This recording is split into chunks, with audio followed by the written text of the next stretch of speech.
Do not needlessly fight the powerful, especially if you cannot win anyway.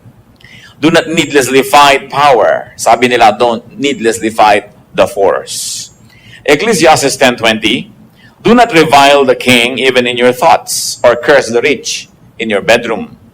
Because a bird of the air may carry your words, and a bird on the wing may report what you say. Sabi, huwag mong pagsalitaan ng masama ang hari o mga mayayaman. Ibig sabihin, yung may mga kapangyarihan sa iyong buhay, sapagkat baka daw lumipad ang balita at makarating, kawawa ka. You will expend so much energy and you will face so much trouble if you fought the wind or the current.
Hangin. Kaya ang ginagawa pati ng mga barko pag may bagyo ay sumisilong sa mga pier. Ang mga eroplano hindi lumilipad dahil bakit ka mananalo sa isang kapangyarihang mas malakas kesa sa iyo? Marami pong mga tao nakakalungkot ang gulo-gulo ng buhay dahil sila ang may likha.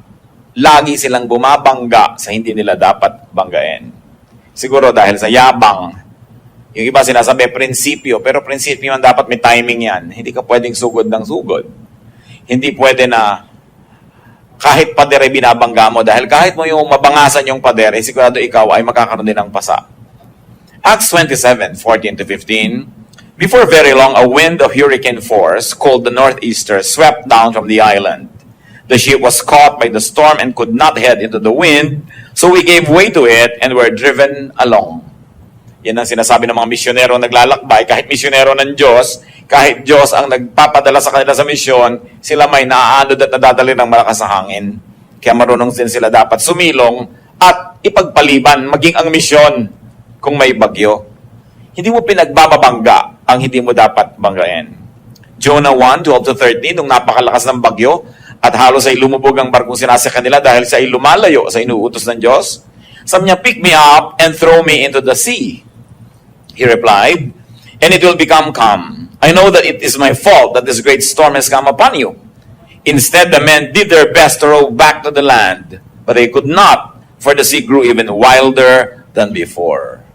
Lumalaban sila sa makapangyarihan, kahit anong pagsagwa ng gawin nila, hindi nila madala sa pangpang ang kanilang sasakyang dagat, sapagkat lumalaban sa force. Able captains and able sailors use, not fight, the wind.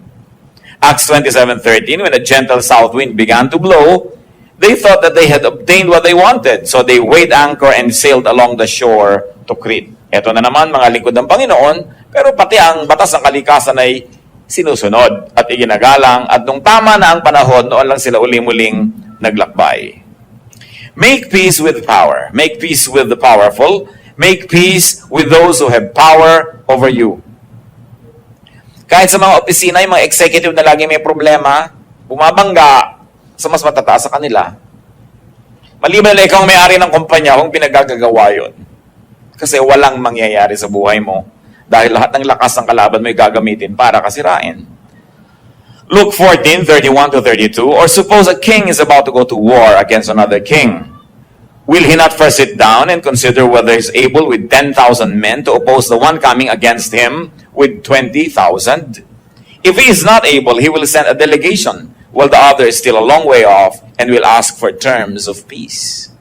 Maging sa giyera daw po ay tinitingnan ng mahusay na leader kung kaya niyang labanan yung kanilang haharapin. At kung talo talaga sa bilang pa lang at sa lahat ng kagamitan, hindi na siya susugod sa labanan, makikipagkasundo na. He will send an embassy and ask for peace. What will you get for fighting your superior? Mga bata, mga anak, anong mapapalaan yung labanan ng inyong sariling magulang? Banggain ang mga sarili niyong tito at tita, ang inyong mga ate. Mga tinutulungan, paano mapapalaan yung binabangga niyo yung tumutulong sa inyo? At kung kayo man ay may tindahan, anong mapapalaan yung awayin yung customer niyo na siya namang tunay niyong amo? Sapagkat pag hindi niya tinangkilik ang inyong tindahan o negosyo, ay wala kayong kikitain. Walang mapapala ang taong bumabangga sa mas may kapangyarihan. Kaya dapat iniisip yan maaga pa lang. Una, yung may kapangyarihan na binabangga mo, gagamitin niya yung lakas para laban sa'yo. Pero kung siya'y kaibigan mo, lahat ng lakas niya gagamitin niya para katulungan. So hindi mo na kailangan maging banal para isipin ng mga bagay na yan. Maging matalino ka lang, hindi mo lalabanan ang makapangyarihan. Use power to your advantage. So Romans 13:3-5, even the power of those who are above us. For rulers hold no terror for those who do right, but for those who do wrong. Do you want to be free from fear of the one in authority? Then do what is right, and he will commend you. For he is God's servant to do you good. But if you do wrong, be afraid. For he does not bear the sword for nothing. He is God's servant, an agent of wrath to bring punishment on the wrongdoer. Therefore, it is necessary to submit to the authorities, not only because of possible punishment, but also because of conscience. So may otoridad, sumunod ka. May patakaran, sundin mo.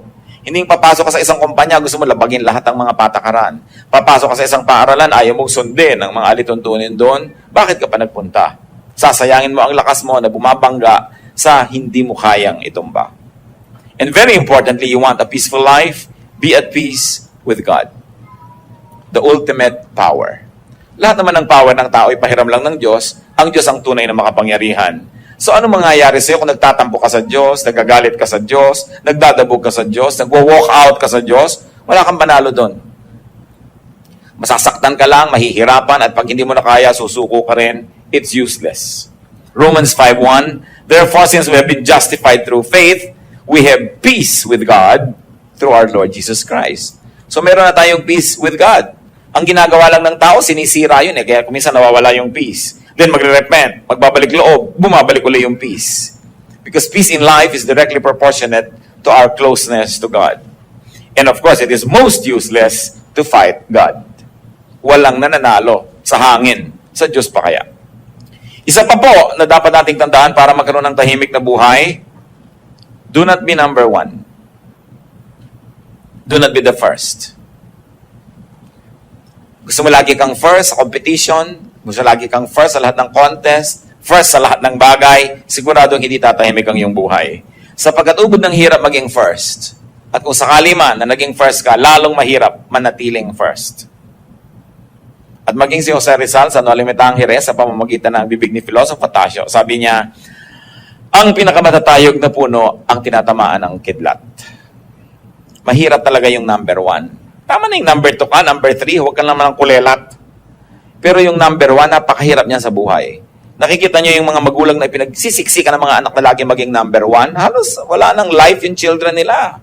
Lagi na lamang puro pagsisika, pag-aaral, puro susulog ng kilay, puro sub sa pag-aaral, hindi na naging child yung child. Pero first.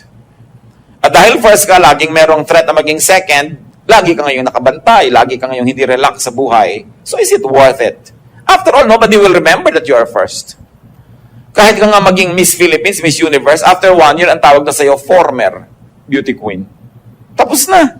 Hindi Ngayon, kung natural, wala kang kahirap-hirap, nanalo ka, di bale. Pero yung sinagasaan mo na lahat ng tao, binangga mo na lahat ng bagay, hindi ka na nagkaroon ng kasiyahan, tapos para ka lang maging number 1, so what? Nobody likes number 1 people. Meron bang may gusto sa mga number 1? Kinakaingitan lang yan, kinakainisan, at pilit ginigiba ng mga tao, so it's really pointless. It is difficult to get there, and it's more difficult to stay there.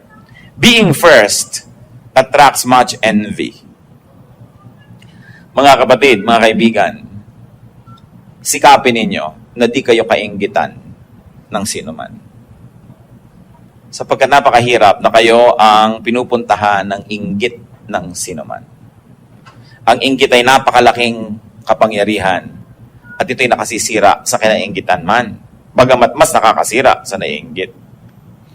So ang tao talagang naghahanap ng katahimikan sa buhay, hindi niya, sinisikap niyang huwag masyadong mapansin. Huwag masyadong maging controversial at huwag makainggitan sapagkat mahirap yung kinakainggitan. Envy is terrible energy. Envy is a terrible enemy. So do not be the object of envy. Do not be the object of jealousy. It means, don't try to be number one. Well, as I said, if you could be number one effortlessly, then it happens naturally. Wala ka magagawa. Talagang likas ka number one. Pero para patayin mo ang sarili mo, para kainggitan ka lang ng iba kung lumaon at sirain kang pilit, para ano? Sayang lang. Nakita nyo si Joseph, the dreamer, paborito ng tatay niya, nakainis na ng mga kapatid. Ano nangyari? Itinapon sa balon, ibinenta bilang alipin. Nasa Genesis 37 yan. So, while you don't want to be the first, do not be the last. Tama ba yung timing? Mararamdaman nyo naman eh. Hindi para kang bata na pinangakuan ka na bukas, pupunta kayo, kakain kayo sa fast food, at kahit bukas may sumabog na bomba, may nalaglag na eroplano, nag-brown out, nagkaroon ng coup, nagkaroon ng revolusyon, ipagpipilitan mo pa rin, kakain tayo, sabi mo. Naiba na yung time, hindi bagay yung time. No? So dapat mahalaga ang tayo nakikinig sa oras. May oras ang ginagawa ng tao. May oras kung kailan ka magsisikap, may oras na nagpapahinga ka, mayroong oras na nagbibigay ka na lang, di ka na lang kumikibo, may oras naman na iginigiit mo rin yung gusto mo. Ang taong hindi marunong mag-timing ng ginagawa niya, ang gulo ng bunga, ang gulo ng buhay.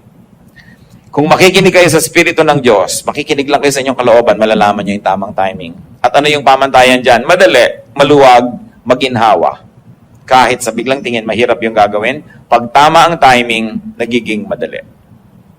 Tahimik na buhay, mga kapatid, be debt-free. Hindi ko lang alam kung posible pa sa napakaraming tao ngayon itong ganitong bagay, pero ang payapang buhay kung wala kang utang. Mahirap yung may utang eh. Lalo may interes ang utang mo. Tuwing tumitiktak ang orasan, lumalaki ang iyong utang. Matutulog ka ngayong gabi, 10,000 yung utang mo. Pagising mo bukas, 10,500 na yon. Paano ka hihimbing? Naliligo ka, kumakain, nagpapahinga, nagiging 10,100 na, nagiging 2,000 na. Hindi ka mapapahinga. Kaya mga kapatid, hindi ipinapangutang ang party. Hindi ipinapangutang yung mga debu-debu. Na kahit ang baba-baba ng kisame, may chandelier, nagkakauntok-untok katuloy. Mga klaseng dramang bukid dyan. Mga dramang third world. Oh? Yung pinipilit kay laki-laking hagdan, ang liit naman ng bahay. Ang liit-liit ng sala, mga upuan, pangkaharian ng mga reyna ang mga upuan. This is not fitting. Kung minsan ang tao hindi namumuhay ng ayon sa kanyang kaya, nagkakautang-utang tuloy. No? Pinipilit magpaaral sa sobrang mamahal ng mga paaralan, hindi naman kaya, anong magagawa mo? Kakanda utang-utang ka. Although, yung pagpapaaral naman is good investment. Hindi katulad ng mga party-party lang o mga handa-handaan lang. Romans 13:7-8, give everyone what you owe him. Let no debt remain outstanding. So kung nagkautang ka na, bayaran. At kung hindi pa kayang bayaran, pumunta ka sa pinagkakautangan, tanggapin mong may utang ka at sabihin mong magbabayad din ako. Balang araw. So, mahirap yung may utang ka, tapos andyan yung pinagkakautangan mo, tapos nagpapanggap kang nalimutan mo yung utang mo, hindi ka mapakali at siya din hirap na hirap. Hindi ka magkakaroon ng katahimikan. Kaya, una, iwasan magkautang at kung meron na sikapang babayaran yan. Kung hindi pa po kayang bayaran, lagi lamang i-acknowledge. Kasi kung minsan naman, yung pinagkakautangan natin, yun lang ang gusto madinig na hindi mo tatakbuhan, na hindi mo nalilimutan. Kasi kung minsan pinaparusahan natin yung tumulong sa atin eh. Pinautang ka nung nangangailangan ka at nung oras na magbayad, siya ngayon itong nakikiramdam, nalimutan kaya. This is not how you deal with people who help you. No? Hindi ka magkakaroon ng kapayapaan. At mga kapatid, isa pa ito, very biblical, don't be a guarantor. Yung mangungutang siya, ikaw magagaranti. Pag tumakbo siya, ikaw nga habulin. Paano ka matatahimik nun? Sasabihin nyo, kasi masisira ang pagkakaibigan namin pag hindi ako nag-guarantee. Pagka tumakbo na rin yan at hindi niya binayaran, masisira na rin yung pagkakaibigan nyo. May bayarin ka pa, di sirain mo na maaga. wala ka pang utang. Dahil ang dami na magkaibigan nagkasira dahil dyan. 99% magkakasira kayo. Ngayon, kung ayaw nyo kong pakinggan, siguro naman makikinig kayo sa salita ng Diyos. Proverbs 6, 1-5. My son, if you have put up security for your neighbor, if you have struck hands in pledge for another, if you have been trapped by what you said, and snared by the words of your mouth, then do this, my son, to free yourself. Since you have fallen into your neighbor's hands, go and humble yourself, press your plea with your neighbor. Allow no sleep to your eyes, no slumber to your eyelids. Free yourself like a gazelle from the hand of the hunter, like a bird from the snare of the fowler. Napakalinaw. Sabi ko, ikaw ay nangako, nag-pledge ka, you strike your hand in pledge, nag-guarantee ka sa utang ng may utang, nako, na-trap ka. Huwag ka magpahinga, huwag kang tumigil hanggang hindi mo nababawi ang pledge. So pumunta ka na doon sa ginarantihan mo, at doon sa ipinag-guarantee mo, sabihin mong binabawi mo na. Sabi, parang usa na nahuli ng isang hunter, anong gagawin niyan? Gagawin ng lahat, magpipumiglas para makawala. Yun ang gawin mo. Sabi, dahil yun ang kalagayan mo ngayon na ikaw ay garantor, huling-huli ka, wala kang kawala. Pakawalan mo ang iyong sarili. So kung kayo garantor na, sikapin yung makawala, at kung hindi pa, huwag kayong mag-guarantee. Sabihin nyo, sabi ng Diyos, Proverbs 6, 1-5. At marami pa sa Bible, napakarami na huwag kayong nag-guarantee. Kasi alam niyo yung pag-guarantee, trabaho lang yan ng Diyos. Diyos ba kayo? Nakakatiyak ba kayo makakabayad siya? At kung hindi siya makabayad, alam nyo ba na sa panahon na yun meron kayo ibabayad. Baka nung nag-guarantee kayo, meron. Next week, meron ba? Sabi, ang mga taong magiging tahimik ang buhay, hindi nakikialam sa ganyan mga transaction ng iba. Nananahimik ang buhay mo, hindi ka nga nangungutang, kakalad ka rin ka ng iba sa gulo dahil sila tong nangungutang. Bakit mo gagawin yan sa buhay mo? At kung hindi ka na nila kaibigan dahil hindi mo ginawa yun, hindi mo sila tunay na kaibigan, so huwag mo nalang i-maintain yung friendship na yan. It's useless. Proverbs 11:15, he who puts up security for another will surely suffer. But whoever refuses to strike hands in pledge is safe. Yung strike hands in pledge, tradition nila yan. Kung ano man yung gesture of striking hands, ibig sabihin, pag ginawa niya yon, guarantor na siya. You want a peaceful life? Do not be quarrelsome. Dapat di ka pala away. Proverbs 17:19, he who loves a quarrel loves sin. He who builds a high gate invites destruction. So huwag ka mag-invite ng negative attention, and very especially, do not be quarrelsome. Pinapalampas mo na lang yung mga gusto mong away. Hindi ibig sabihin na hindi ka na lalaki o hindi ka na tunay na babae dahil hindi mo pinatulan, sapagkat maraming hindi pinapatulan ng tao kung gagawin niyang tahimik ang kanyang buhay. Pero kung magulo ka, lahat na lang nang nakatingin sa'yo. Ba't ka nakatingin? Gusto mong away? Mga ganyan. Talagang mapapaaway ka lagi. Dapat tahimik. At lagi kong pinapag-alalahanan ng mga kababaihan, lalo't kasama nyo inyong asawa, kasama nyo inyong anak na lalaki, kasama nyo inyong tatay o tiyo, be very modest, especially sa mga kalsada. Kasi pag may biglang kumalabit sa inyo, at may biglang dumakma sa inyo, ipapasubo nyo yung inyong menfolk na ipagtanggol ang inyong dangal at siya mapatay pat masaksak ng iba dahil kembot kayo ng kembot sa kalsada. So kayo ngayon naghahanap kayo ng gulo. Dahil wala na kayong mahahanap na kapayapaan pagkalampas ng oras na yon. Lahat na ng mga lasing, mga desperado, yung mga mandurukot na wala pang nadukot gabi na, kahit mata nyo, dudukutin na rin yan dahil wala nang iuwi Pakalat-kalat pa kayo gabi na. 5 na lang duty nyo talaga, trabaho nyo, wala kayong magawa. Pero yung nakakalat ka dyan kung saan-saan, naghahanap ka ng gulo. Lalong-lalo halimbawa, ang mga asawang palaaway. Sabi sa Proverbs 21:19, better to live in the desert than with a quarrelsome and ill-tempered wife. Mabuti pa daw tumira ka na lang sa disyerto kasi bungangera ang asawa mo. Bunganga ng bunganga. Ang tahitahimik, ba't di ka sumagot? Ba't di ka sumagot? Pag sumagot ka naman, aawayin ka lalo. No? Kaya kung isa nabaril mo bigla, nakulong ka patuloy. Sabi, dapat tahimik ang buhay. Alam nyo, ang nakakapagtaka, mga kapatid, yung mga mag-asawa na mahigit ng 3-5 years na mag-asawa, tas away pa rin ang away, hindi na ba kayo matututo? Hindi na ba kayo matututong makisama sa inyong asawa, makitungo? Hindi nyo na ba alam kung kailan kayo dapat kumibo at hindi? Hindi nyo na ba alam kung kailan kayo dapat magbigay? Yung ano ba yung bagay na hindi niya isusuko, so ibigay nyo na lang? At yung bagay na hindi niya naman isusuko, ibigay niya sa inyo? Pagka more than 5 years na kayo mag-asawa at hindi pa kayo tumitigil magbangayan, maghiwalay na kayo. Wala kayong pag-asa. Ngayon, kung ayaw nyo maghiwalay ng todo, gawan nyo ng paraan yan, ayusin nyo ang buhay nyo. Dahil alam nga naman, hanggang tumanda kayo, awayan kayo ng awayan. Alam nyo ba yung hirap ng loob ng mga anak pag nag-aaway ang mga magulang? Lalo mga maliliit pang bata, akala nila maghihiwalay forever. Hindi naman nila kasi alam ang mga trabaho ng matatanda. No? Akala nila magigiba na yung pamilya nila. Sobrang insecurity. Kaya sinasabi ko yan, siguro first 2-3 years, nag-a-adjust pa kayo sa isa't isa, nag-aaway kayo. Pero kung hanggang 5, 7, 10 years, ang pinag-aawayan nyo pa rin kung gaano dapat ka-asim ang sinigang, magsigang kayo ng dalawa. Pinag-aawayan nyo pa rin kung anong papanoorin nyo sa TV, magdalawa kayo ng TV o magbigayan kayo. Pinag-aawayan nyo kung electric fan ba, tatama sa inyo o hindi. Kisame ba o sa inyo? Gaano kalayo, kalamig ba dapat ang aircon kung meron kayong ganun? Kung pinag-aawayan nyo pa yon, I'm sure that you are not making any effort at all to adjust.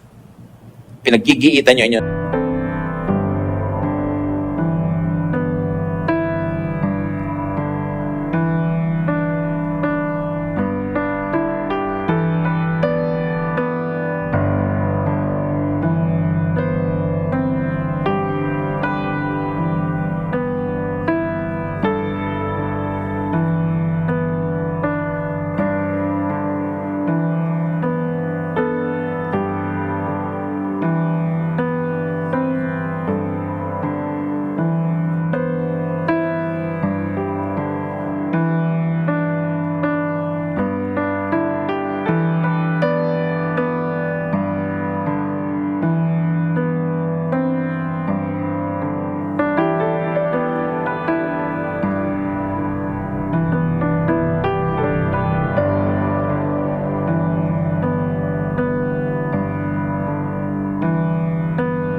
Gulo, ilimit. Magkakamag-anak na sobrang magkakalapit ang mga bahay, nako, impyerno yan.